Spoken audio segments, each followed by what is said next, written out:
I never understood her hobby. Why on earth would you want to let yourself be swallowed by the depths of the earth when you could? I don't know.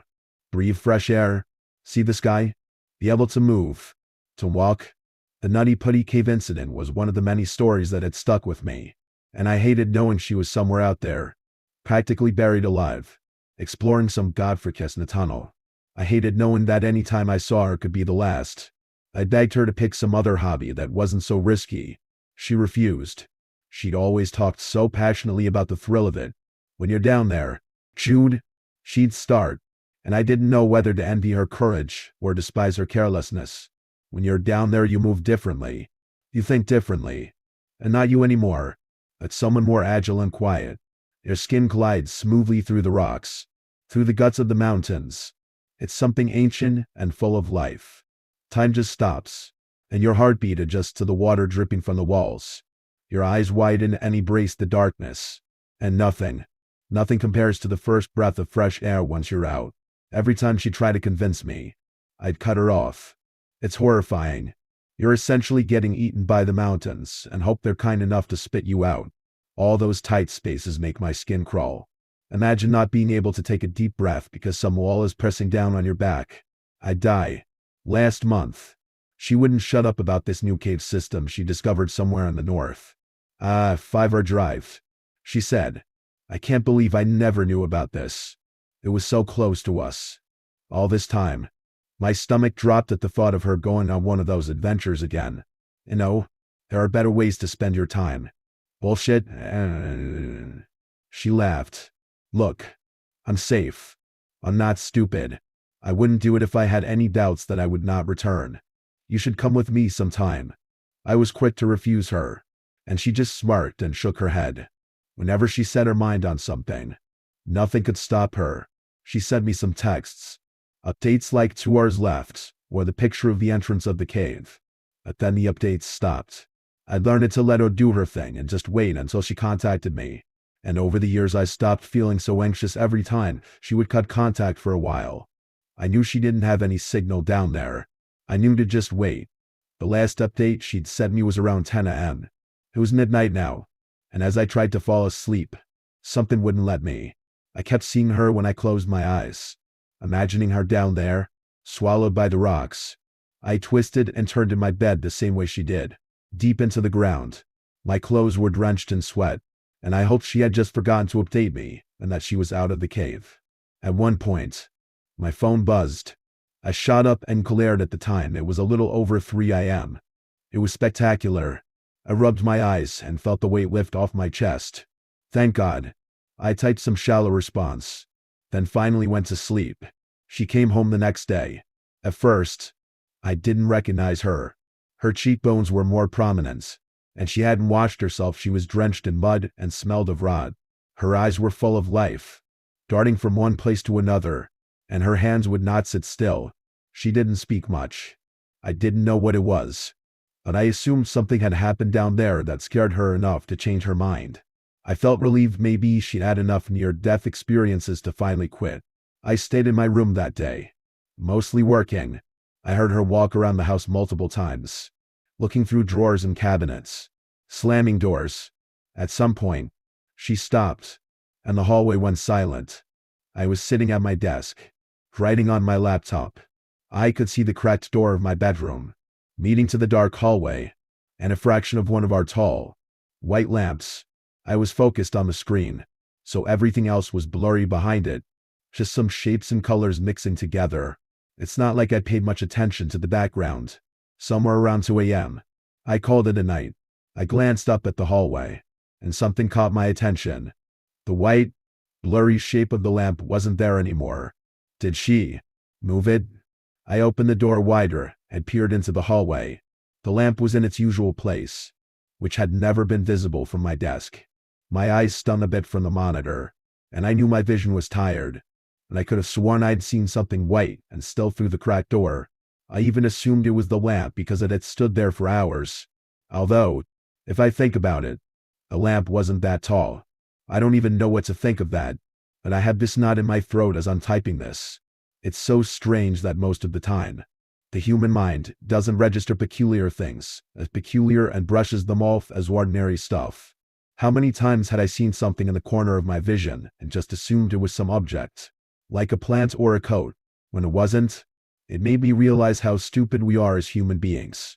If someone wants to watch us, they can do it for as long as they please, and we won't know unless they want to. I turned my head to my sister's room. The door was shut. I wondered if she was sleeping. Carefully, I tiptoed to her door and gently twisted the doorknob. "Huh?" I whispered. She was sitting cross-legged on the bed in the dark, doing nothing. Were you watching me? Watching you?" "Yeah." I thought I saw her. She just stared at me. Then her gaze slipped to a fixed point behind me. She followed something with her eyes. I almost snapped my neck turning to see what she was looking at. Nothing was there. "Are you okay? How was the cave system? Did you have fun? It's different down there." "Yeah, I know. It's dark and damp and tight." "No." Her voice was hoarse. She was studying her hands, turning them over again and again. "Look, I don't like what you're doing. This is just ridiculous. And I don't understand if you just want me to freak out and this is one of those pranks. If you don't tell me what you saw, I'll just assume you're lying for attention. It's really tiring to be your sister sometimes." She widened her eyes, still fixated on her hands. I thought she was deliberately ignoring me for a while, until she started coughing. Her cough became clearer and more controlled, until I realized at some point she transitioned into a laugh that sounded painful. She grinned at me, but her eyes were blank. Then, she mumbled something that sent chills down my spine. She'd spit out the words so fast that, for a good minute, I didn't realize what she'd said. We were both silent, just looking at each other. I didn't know how to respond and was beginning to wonder if it was worth continuing the conversation. "Tired. Go get some rest." I began. I got interrupted. "You need to come with me." "Jude." "Where?" "You need to come with me and crawl under the earth." My chest tightened, and the corners of my vision went blurry. "Stop." She just stared at me. Then, her eyes shifted away, out the window at the end of the hallway. I frowned, but before I could turn around to look outside, she quickly stood up and blocked my view. She sprinted to the end and pulled the curtains. "Why did you do that?" "It's okay." At night, she went into her bedroom and shut the door behind her. I pulled back the curtains and stared into the darkness, looking for whatever the fuck she'd seen. The street was empty, apart from a car and a black trash can, some bushes, my neighbor's house, a bike. The street tilted. I pulled the curtains back. As I stepped into my room, a thought lingered in the back of my mind. It all happened in a few seconds, but it was enough to weird me the fuck out. We only take the trash cans out on Tuesdays, when the garbage truck picks them up. It's Friday. I pulled back the curtains again, and the black trash can wasn't there anymore. Only. I wasn't even sure that's what it had been. When you see something off, your mind automatically ties it to something rational, some explanation. If I think more about it, it could have been someone crouched over. I shook my head. "Stop. You're disturbed. Go to sleep." As I typed this out in bed, I just couldn't help thinking about what Em had said to me.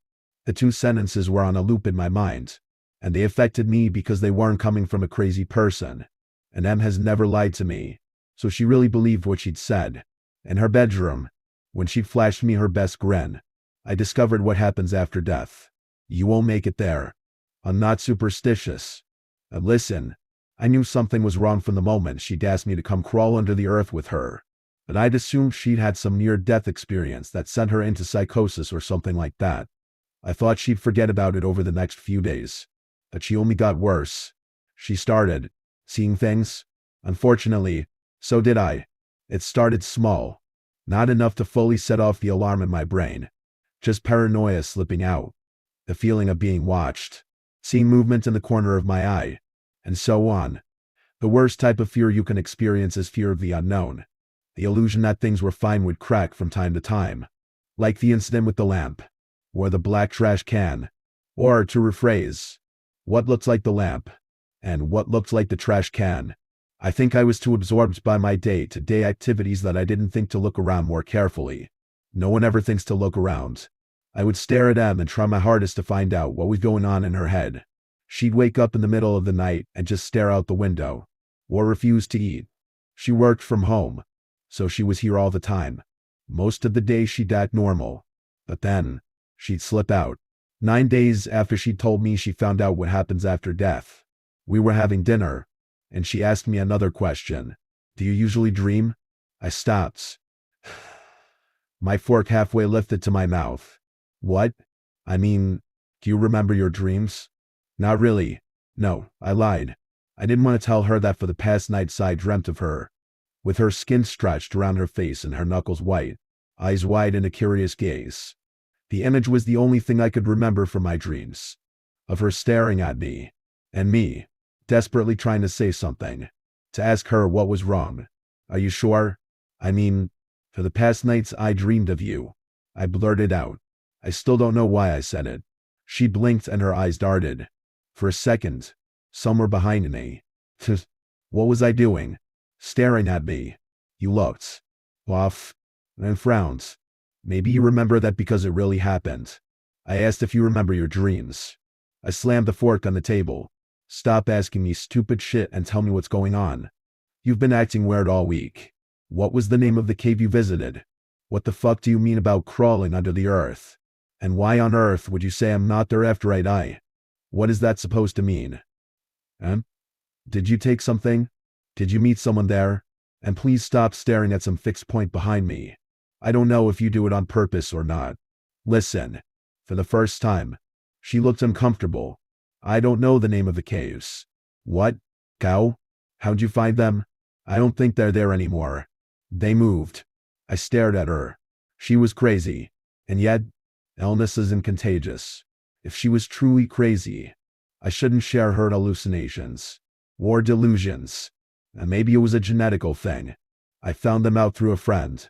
Not even the internet. A friend who always knew the best spots. She said they were safe. And truly a once-in-a-lifetime experience. She sent me the location. I drove north, through the woods, for what seemed like days. With Susan, Susan. And then, I saw them. The entrance, I mean it started fine. And you'll say I'm crazy. But the silence in the cave was unusual. I could hear the blood pulsating in my ears. And then the heartbeat seemed to rise above me and became the heartbeat of the cave. Imprinted in stone, which seemed to move in sync with my body. We came across this tunnel, where we crawled, and crawled and crawled, and crawled. I was grateful she'd opened up, and for the first time since she'd come home, she spoke freely, even if her voice was shaking a bit. I was trying to hear water dripping, insects, movements, anything, but it was so silent, and my heartbeat was just unbearable, so loud. I assumed it was just the dark and the silence and the tiredness that were making me feel things, imagine things. She was staring at her hands, and her voice had toned down to a prayer, a murmur, almost as if she was mimicking the sound of water dripping through a cave. I'd done this for a long time. I knew my limit. I knew my body. I was not afraid. Not even once. Because I seemed to fit right through it. Susan was behind me all the time. Right behind me. I could hear her breathing. And we'd talk sometimes. Make observations. The tunnel had some sort of a twist, where you had to pull your body upwards, and then slide through an opening to get to a larger cave. However, after we passed it, there was no cave. Just another tunnel. That seemed to go down. Her lips were trembling. I began feeling very cold, and a grim thought made its way through my mind. Like poison. It couldn't be. Susan said that we must have missed the exit to the larger cave. That we must have taken the wrong turn. The tunnel was now abruptly descending, and I was diving into it head first. My chest pressed by the stone walls that were cold and dark. And believe me, by then hours had passed. No one had told me about this route. My head hurt from the pressure and the blood just pumping into my ears. And my heartbeat was so loud. So loud. Oh my God. And I could also hear Susan's heartbeat right above me. Deafening. In the cold. In the dark. I reached over to her hand. But she pulled away. I believe we descended over 100 meters. I don't even know where we were. I felt her weight above me. I couldn't breathe anymore. I couldn't move forward anymore. I was stuck. And Susan was right above me. I yelled, and I didn't recognize my voice anymore. It was hoarse, unnatural, carved into my throat like a reminder that I used to be human. I wasn't human anymore. I was never afraid. Not one moment. I was just extremely, extremely depressed. A feeling so heavy of desolation, of hatred. I begged any god I knew to let me through. And at one point, I somehow slipped into an opening. It was dark and I was knee-deep in a puddle. I looked up to see Susan's head through the tunnel. She couldn't fit through. She stayed up there, staring at me, helpless. The thought was now so loud. It echoed into my head. It couldn't be. I tried finding any other opening. I had no idea where we were. No idea. Susan was stuck there. And unless she broke her ribs or limbs, she couldn't get into the opening. Crawling backwards, up through the tunnel, was impossible to her. It was so weird to face your end like that, because it was truly the end. For both of us. I was dizzy and trembling, and at one point I passed out. My flashlight went out, and I woke up in complete darkness. Susan was awake, and slipping in and out of consciousness, while I was spiraling, hallucinating you, Mom, God, begging to be let out. She looked up to me. Her eyes were red, and little veins around them popped out, violet against her pale skin. Her lips were bruised and trembling. I am not a bad person. My chest tightened. I had a knife in my pocket, and just like that, the grim thought that had stained my mind came to life. No, it can't be. But it is. You killed her. Not immediately. I needed to make my way up. That meant doing what was necessary to clear what was blocking my way. That and her heartbeat was so deafening. So fucking deafening. She was so loud. And then she wasn't. Anymore. Not anymore. I would have never come up with the idea if they hadn't told me so. The people in the cave. The moment she died, I heard them crawling. I heard them telling me the way out. And it works. I got out. Look at me. My eyes stung from the tears. Look at me. You were there for a few hours. You couldn't have crawled that deep. No. Time is different down there. I knew you wouldn't understand. The food had gone cold. All was cold. And bland. The house was still. Nothing mattered to me anymore. After I got rid of her, I crawled up and slipped through the tunnel easily. Due to the sweat, and water, and blood. I crawled and crawled. And then something grabbed my foot. I looked down, but couldn't see anything. I recognized the hand. It was Susan's. Her eyes sparkled, and a smile lit up her face. I helped her, Jude, by killing her down there. I freed her. This is the secret. The caves are a gate, a womb, and the earth is our mother. Whatever dies down there never truly dies. That's how we become eternal, by going back where we came from. This is why you should come with me. If you die under the sun, you are gone forever. Down there, we are eternal. I shook my head. My throat had gone dry. And not you anymore. Listen, I know how to help you. I'm going back. I need to. You don't need to think about that anymore. Whatever happened to Susan was horrible. But no, there's another reason why I need to go down. I know the secret now. I know what happens after death. And they know I know. I either go back down, or the earth will crack open and they'll come after me. They're already here. They're watching us right now. And now you know. 2. I stood up from the table, but she followed me. Don't tell me you didn't see them. They blend in so easily, but not for long. Stop. Please. I sprinted through the hallway, and she sprinted after me. Jude, please listen. It's for your own good. I grabbed my coat and keys. She was now running after me, and I didn't want her to touch me. I unlocked the front door and slammed it into her, then locked it. She rattled the doorknob, yelling, Jude, she screeched. Listen to me. I can help. I will help. Just listen, please. She cried. I got into my car. From my driveway, I could see her silhouette at the window. Actually, I'm not sure which one was her. I don't want to know. I drove to my mother and told her everything. We came back to the house in the morning, and Em was gone. Our backyard had a small opening in the ground, enough so that someone could crawl through it. and has been missing for over 6 days now. And sometimes I can hear her calling my name. A barely perceptible whisper, echoing through the tunnel in our yard. I know you'll say I should move out. But she's my sister, and I don't want to let her rot down there.